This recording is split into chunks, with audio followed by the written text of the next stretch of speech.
Olá, você que nos acompanha aqui pelo YouTube ou está nos vendo aí por algum outro meio. Tem acompanhado ou não aí os nossos vídeos, os nossos estudos bíblicos. Se é a primeira vez que você está nos assistindo, nós temos outros estudos bíblicos no nosso canal no YouTube, né? Canal da Igreja Presbiteriana do Jardim Elba. Então, hoje nós vamos dar sequência à nossa série de estudos, né, que nós intitulamos Pensando Biblicamente, e estamos tratando de algumas questões da ética cristã. E hoje vamos tratar de um assunto, começar a tratar de um assunto muito interessante, né? Então, peço que você assista até o final. Essa será uma primeira parte em que nós vamos ver aqui algumas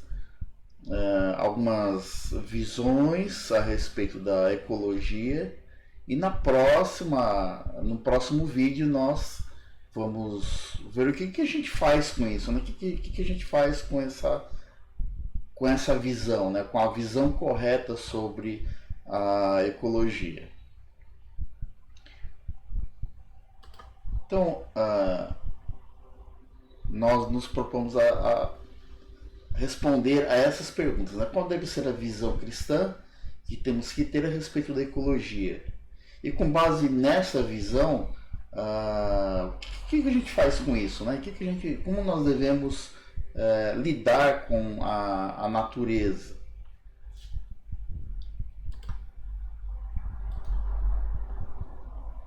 Então, aqui só para referenciar, como eu sempre faço, né? Essas nossas aulas são baseadas no livro Ética Cristã, do Norman Geisler, né? Um livro muito bom que eu recomendo que você leia, que a gente passa assim de uma forma resumida, mas lá o Geisler ele explica assim bem explicadinho e tal. Então, para quem gosta de ler, é uma excelente leitura, é um excelente livro para você ter. Se você estiver disposto a ler ele, né, de capa a capa, ótimo, né? Mas se você simplesmente quiser tê-lo aí para estudos na sua igreja ou para consulta, né? Também ele é muito bom. Então, mas vamos lá, vamos ao nosso assunto de hoje. Então, a primeira visão que a gente vai ver a respeito da ecologia é a visão materialista. A visão materialista, ela é uma visão, vamos dizer assim, bem otimista até demais, né, com respeito ao meio ambiente, né, o meio ambiente, as coisas que estão à nossa disposição, ao nosso redor. E a primeira declaração, né, dos materialistas é essa: a natureza apenas existe. Então eles dizem assim: o mundo físico é eterno, né? Então ele não teve um começo, e se ele não teve começo, ele não foi criado. Então ele é incriado, ele não foi criado porque ele não teve um começo. Se ele não teve um começo, não teve um criador, né? Então não há um criador, e se não há um criador, não há um imperativo, uma lei que nos ensine como fazer uso dessa natureza, né? Então essa é a declaração dos materialistas. Então, os materialistas eles usam a primeira lei, né, da termodinâmica para fazer esse tipo de afirmação, né? Só que a primeira lei da termodinâmica, ela não diz nada a respeito da origem da energia do universo, né? Na verdade, o que ela trata é da constância dessa energia, né, a energia do universo. Mas nós também temos a segunda lei da termodinâmica, que ela fala assim da origem do universo, e diz que a sua energia, a energia do universo, está se deteriorando, ela está acabando com o tempo, né? E Ora, se a segunda lei fala da origem do universo, fala de uma energia que está deteriorando, ou seja, se ela está acabando, um dia ela começou. Então ela pressupõe que o mundo foi criado, né? Que o universo foi criado e que existe um criador, conforme Gênesis 1:1, né? Gênesis 1:1, a gente sabe de cor, é aquele versículo de Gênesis, o primeiro versículo da Bíblia, que diz: no princípio criou Deus os céus e a terra, certo? Um outro princípio aí do materialismo é que a energia é ilimitada, a energia não acaba, né? A energia ela é indestrutível e ela nunca vai se acabar, né? Mas como a gente já viu anteriormente, a segunda lei de Newton ela justamente fala sobre isso, fala que a energia está se deteriorando e um dia vai acabar. Se a gente não fizer nada, né, um dia ela acaba. Então veja como uma visão materialista ela é bem otimista, e otimista até demais. Ela diz, olha, a energia não acaba, né? A energia não tem início, não tem fim, ela não acaba, né? Vamos embora. Uma outra declaração aí dos materialistas é a seguinte, que a tecnologia ela pode resolver qualquer tipo de problema, né? A tecnologia resolve tudo. E a ciência pode resolver qualquer tipo de problema. E o que a ciência não puder resolver, o poder resolve, né? Os governos resolvem. Mas não é bem assim, né? A ciência não pode resolver tudo. Vamos entender o seguinte, para que a ciência entenda tudo, ela tem que ter um acúmulo de conhecimento, né, para resolver tudo, muito grande, né? Só que nós não temos a capacidade de conhecer nem de acumular de forma antecipada toda a informação relevante que possa ser utilizada na solução dos nossos problemas. Por que nós não temos todos os nossos problemas resolvidos? Porque nós não conhecemos tudo, né? Nós somos seres limitados, nós não somos deuses, nós somos seres limitados e criamos a nossa tecnologia com base naquilo que vamos conhecendo, né? Por isso que a ciência ela não avança assim de uma hora para outra, num estralar de dedos, né? Isso leva anos, né?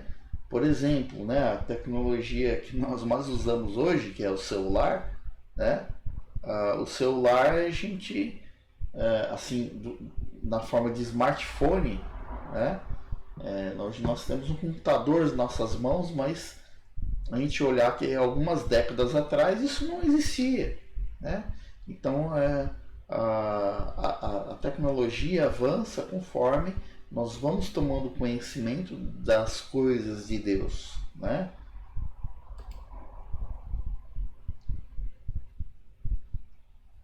Uma outra declaração, né, dos materialistas é o seguinte: o mundo sofre principalmente devido à má distribuição. Mas por que o mundo sofre? Por que o mundo tem problemas? Os problemas que nós temos é devido à má distribuição, né? Então eles declaram o seguinte, que a má distribuição de recursos explica porque muitos povos sofrem. Por que alguns povos sofrem, né? Por que alguns povos passam fome? Porque alguns povos não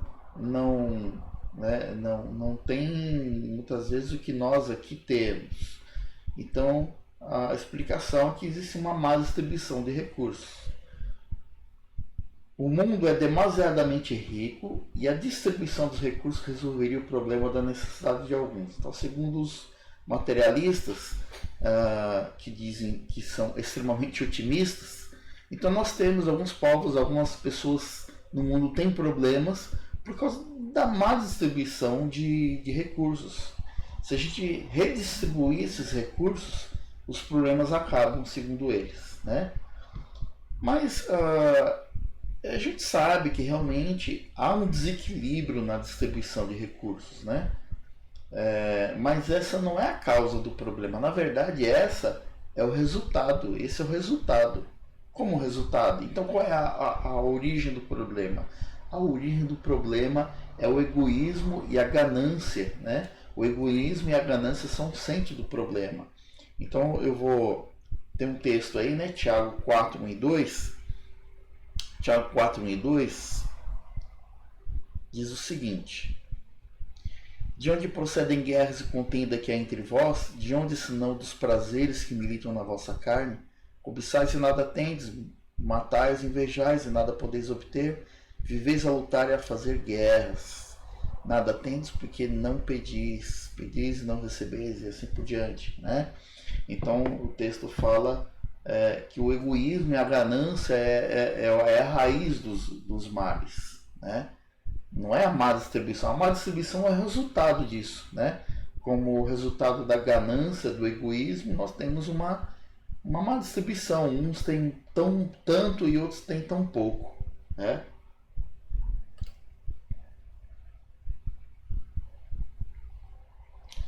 E aí, com base nisso, eles vão dizer o seguinte também, os materialistas vão dizer, olha, tudo se resolveria, né? Como é que a gente resolve essa questão aí da, da má distribuição, do mau uso, né? Dos recursos? Tudo isso se resolveria com educação, né? Segundo eles, a educação global pode corrigir o problema da má distribuição, né? E então eles dizem o seguinte, que nenhuma divindade vai nos salvar, não existe Deus, né? Nenhuma divindade vai nos salvar. O caminho para a salvação é a educação do ser humano, né? Só que existe um equívoco aí, porque transformar uma pessoa em alguém mais sábio, né, não torna a pessoa necessariamente melhor. Uma pessoa que tem uma boa formação não necessariamente é uma pessoa boa, né? E a história nos traz esses exemplos, né? Então nós temos aqui alguns exemplos. Fatos históricos confirmam a existência de vários gênios do mal, pessoas que eram pessoas que tinham muito conhecimento e usavam esse conhecimento não para o bem, usavam esse conhecimento para o mal. Estão provando que a solução dos problemas não é simplesmente a educação. Então fala aí de Stalin, né? Stalin durante seu governo aí ocorreram milhões de assassinatos, né? Não se sabe ainda a quantidade de pessoas que morreram, né, no governo de Stalin. Alguns falam, né, para a gente ver como não se tem ideia de quantas pessoas morreram, né, durante o governo de Stalin. Uns falam em 6, outros falam em 60 milhões. Né? 6 milhões e 60 milhões. Hitler dispensa apresentações, né? Adolf Eichmann, ele é o organizador do Holocausto, né? Em que milhões de judeus morreram, né? Então vejo que são pessoas profundamente educadas, né? Educadas no sentido de receber uma boa instrução, uma boa educação, mas isso não quer dizer que serão pessoas boas.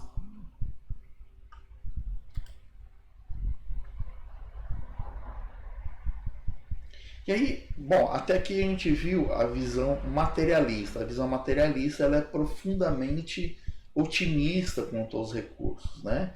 Os recursos não acabam, se algumas pessoas passam por dificuldade é por causa de má distribuição, a educação resolve isso.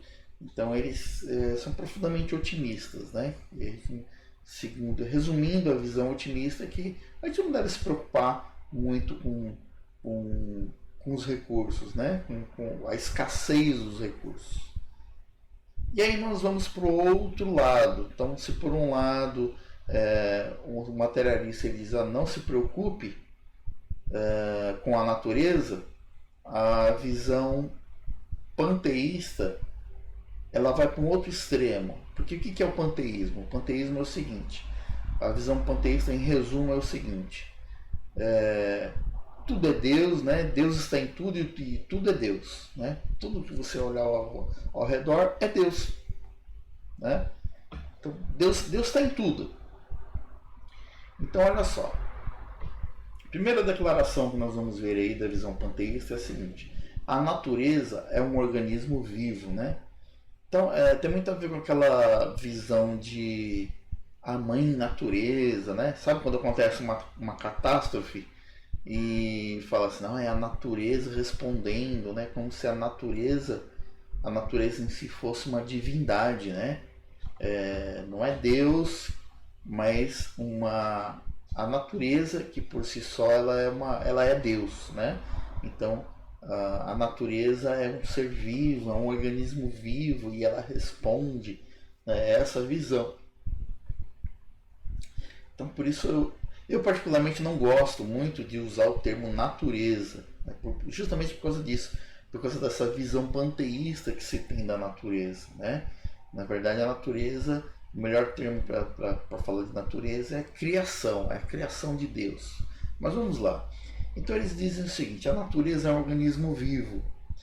Segundo eles, segundo os panteístas, não é apenas a manifestação de Deus, ela também está viva, né? Só que a natureza não é um organismo vivo, né? Ela contém organismos vivos e assim também como contém matéria inanimada, né? Então a natureza não é um organismo vivo, porque também faz parte dela matéria inanimada.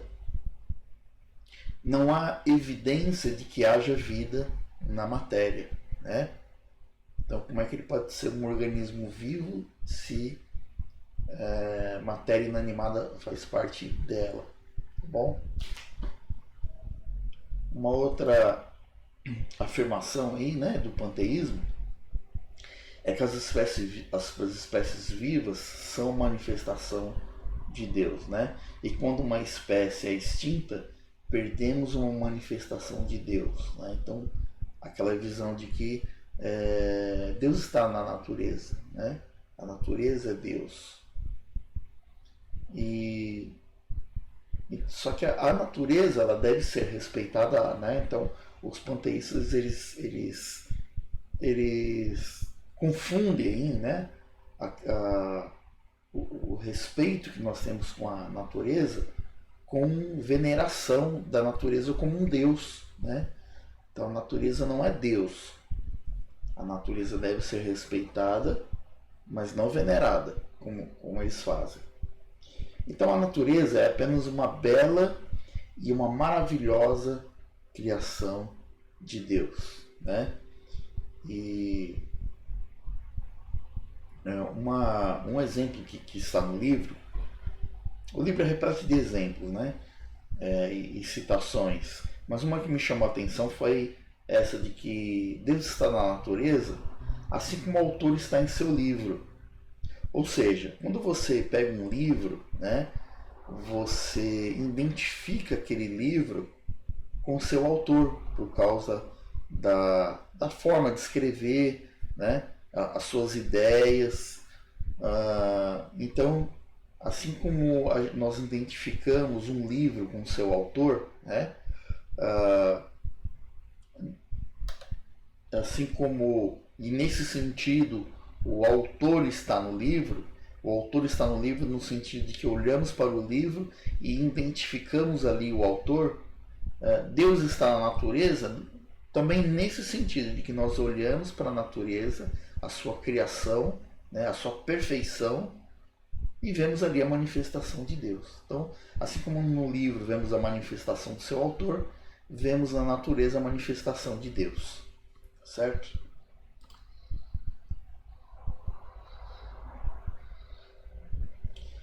Uma outra declaração também, dentro dessa visão panteísta, é que os seres humanos são um com a natureza. Então, segundo eles, a natureza e o ser humano são um, né? Quem assistiu aí o filme Avatar, né, viu lá, né, aqueles seres azuis, né, se conectando com a natureza, né? literalmente se conectando com a natureza, sendo parte daquela natureza. E então essa é uma visão panteísta, né? Aquele filme Avatar traz essa visão panteísta, tratando a natureza como uma divindade, uma fonte de energia e com a qual eles podiam se conectar, né? E com a natureza se tornar um, né? Então muito cuidado, né? Claro, não estou dizendo que você não deve assistir esses filmes, mas você tem que ter uma visão crítica. Veja como, né, sutilmente o filme traz uma visão panteísta da natureza.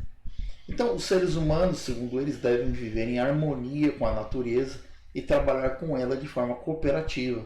O ser humano deve cooperar com a natureza porque o ser humano e a natureza são um, segundo eles, né?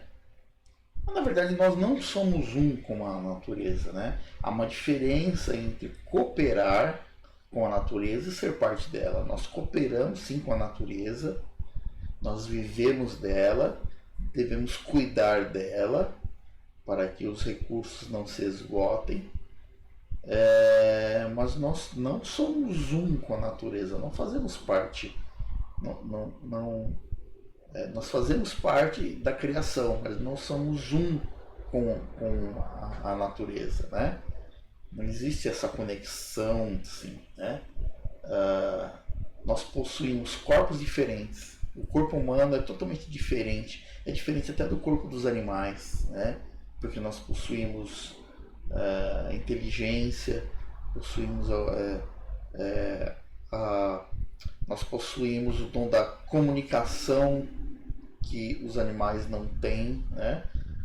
A comunicação de ideias. Nós temos, o ser humano tem alma, e o mais importante de tudo, conforme Gênesis 1:27, o homem, o ser humano, foi criado à imagem e semelhança de Deus. Então, nós não somos um com a natureza, nós somos distintos da natureza. Ok?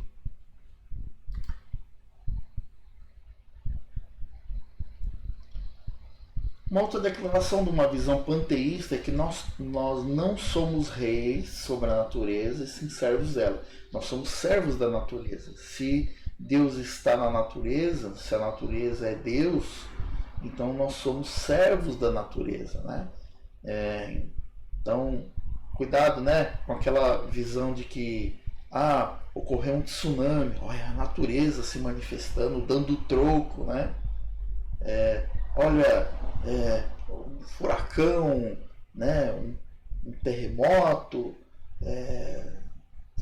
então, né, geralmente quem tem essa visão são as culturas indígenas, têm essa visão, né, de que a natureza é um deus, nós somos servos desse deus, da natureza, né?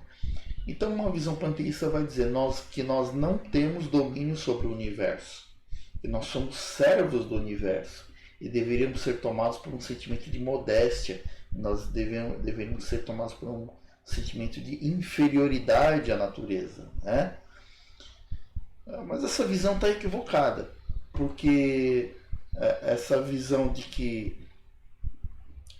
por que eles dizem isso? Porque na visão deles, eles confundem soberania com destruição, né? Só que um bom soberano serve bem ao seu povo, né? Fazendo amanhã uma comparação, né? O que é um bom rei, um bom governante, um bom presidente? Um bom soberano é aquele que serve bem ao seu povo. Um bom soberano não é aquele que subjuga o seu povo, né? Um bom governante, um bom soberano é aquele que serve bem ao seu povo. Jesus mesmo foi um grande exemplo disso, né? Jesus, ele claramente, ele se diz filho de Deus e o próprio Deus, mas veio para servir. E Deus deu à humanidade domínio sobre a criação. Né? Domínio não é sinônimo de destruição. Não é porque você exerce domínio sobre a natureza que você vai destruí-la. Né? Pelo contrário, Deus deu à humanidade domínio sobre a criação, está lá em Gênesis 28, mas também ordenou que cultivasse e guardasse o jardim. Percebe? Então, quando ele criou o homem, ele disse: você vai dominar sobre a natureza, sobre a criação, mas você também vai cuidar do jardim.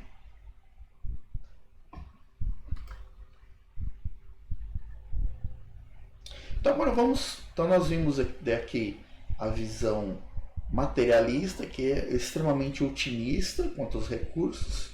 Nós vimos a visão panteísta, que vai para um outro extremo e trata a natureza como uma divindade. E vamos ver agora a visão cristã. A visão cristã do meio ambiente é a seguinte: o mundo, em primeiro lugar, o mundo é uma criação de Deus. Né? O universo teve um início, está lá em Gênesis 1:1. Né? Então o mundo foi criado por Deus. E Deus criou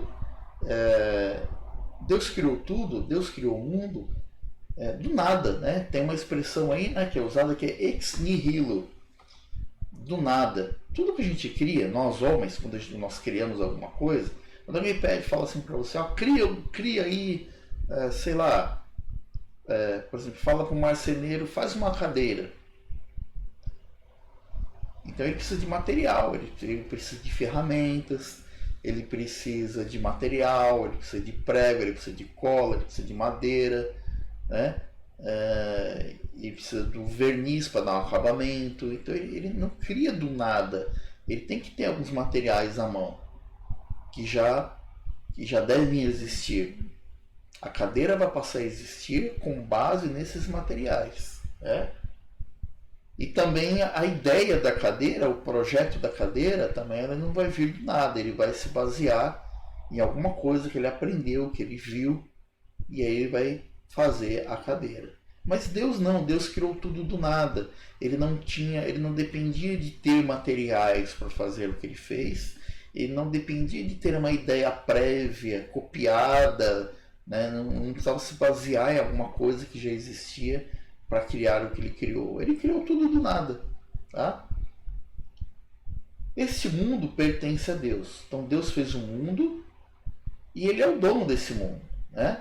Vamos abrir lá no Salmo 24, versículo 1.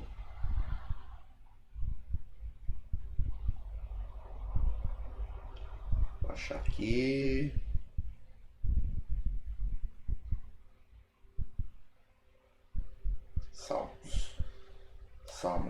Salmo 24, versículo 1 diz o seguinte: ao Senhor pertence a terra e tudo que se contém, e tudo que nela se contém, o mundo e os que nele habitam.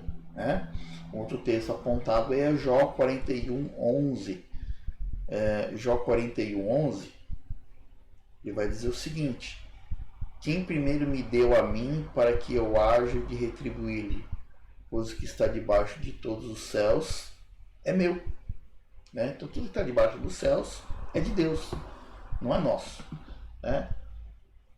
E a humanidade é responsável por manter, né, tudo isso que pertence a Deus.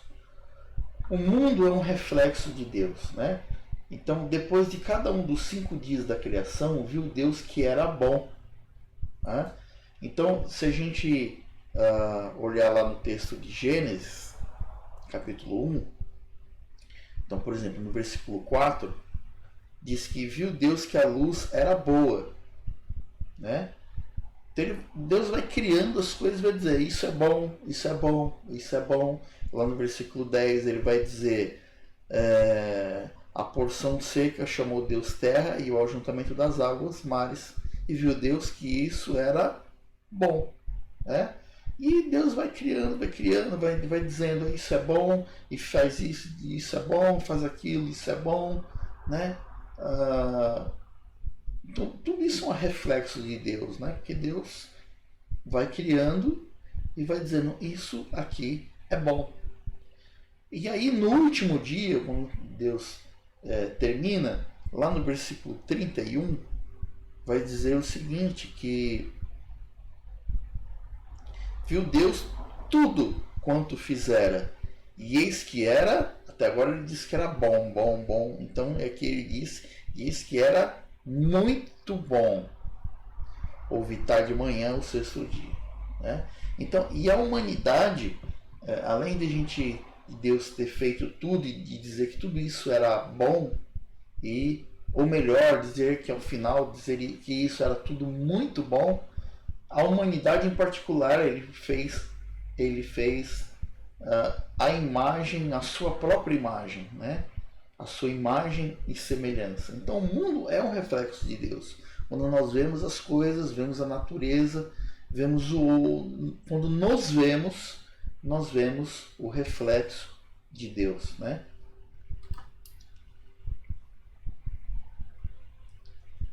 O mundo, ele também é sustentado e funciona pela ação de Deus, né? Então lá em Hebreus 1:3 vai dizer que Cristo está sustentando todas as coisas pela palavra do seu poder. Colossenses 1:17 vai dizer que por ele tudo subsiste. Então Deus não somente é o autor da natureza, da sua criação, mas ele também sustenta a sua criação, né? A mão de Deus é vista nas tempestades, no trovão e na chuva. A gente vai ver isso lá no Salmo 77, né? Deus ali comandando as tempestades, o trovão, a chuva. O próprio Jesus, né? Jesus mesmo, ele operava milagres ali, comandando a natureza, né? Jesus como o próprio Deus, Filho de Deus e o próprio Deus, ele tinha autoridade sobre a natureza. Deus também ele é responsável pelo vento e pelas trevas, está lá em Amós 4:13. Atos 17:28, quando Paulo faz o discurso ali em Atenas e vai falar ali do Deus desconhecido, ele vai apresentar esse Deus que eles não conhecem, então ele vai falar, né, de Deus e vai dizer, olha, nele vivemos, nos movemos e existimos. Se não fosse Deus, né, não viveríamos, não nos moveríamos, não existiríamos.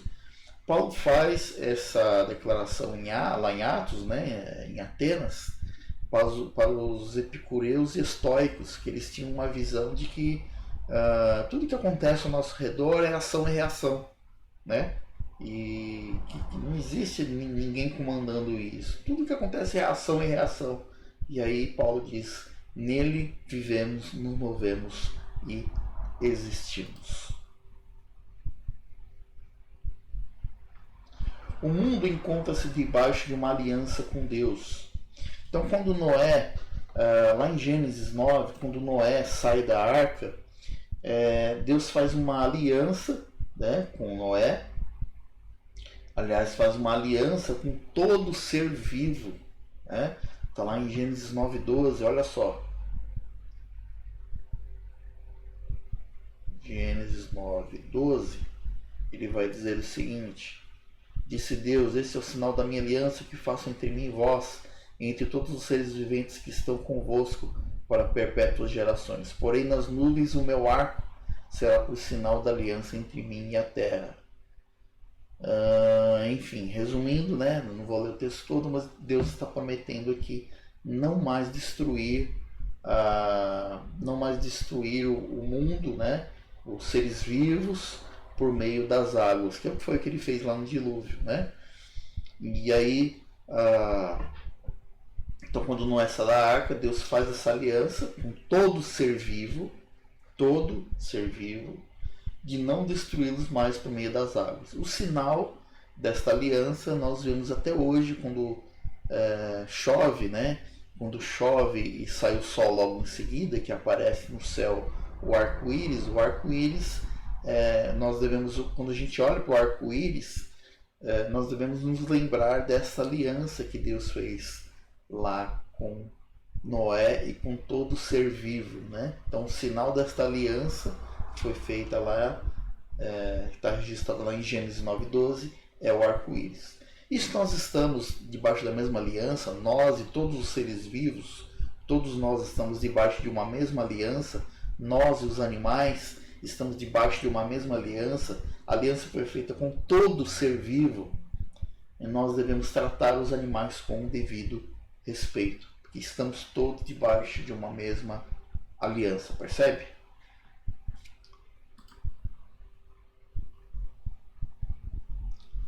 O ser humano é o guardião do meio ambiente. Deus criou o homem à sua imagem e deu a seguinte ordem, que está lá em Gênesis 1:28. Frutificai e multiplicai-vos, enchei a terra e sujeitai-a, dominai sobre os peixes do mar, sobre as aves do céu e sobre todos os animais que rastejam sobre a terra. Mais uma vez, domínio não significa que nós devemos deteriorar isso, mas o domínio implica também em cuidar, né? Lembrando novamente da imagem, né, do soberano, né? Por exemplo, um rei, um presidente, quando ele é bom, quando ele é considerado bom, quando ele cuida bem do seu reino, né? Do seu domínio. Então nós devemos também, Deus nos confiou o domínio sobre a sua criação e nós devemos cuidar bem da criação de Deus, né? Então a gente fica por aqui. Aqui nós temos o fim da primeira parte. Então nós vimos aí a visão materialista, a visão panteísta e a visão cristã com relação ao meio ambiente, à ecologia, à criação de Deus, né? E no próximo vídeo nós vamos analisar algumas questões que geralmente as pessoas levantam sobre o cuidado com o meio ambiente e vamos tratar isso com base nessa visão que acabamos de ver, né? Então a próxima lição tem o objetivo de responder a seguinte pergunta: tá, agora entendi qual é a visão materialista, panteísta e onde é que está a visão bíblica cristã, mas o que eu faço com isso, né? Como deve ser a nossa atitude com base, né, nessa visão bíblica cristã aí da ecologia, tá certo? Então nós ficamos por aqui e até a próxima.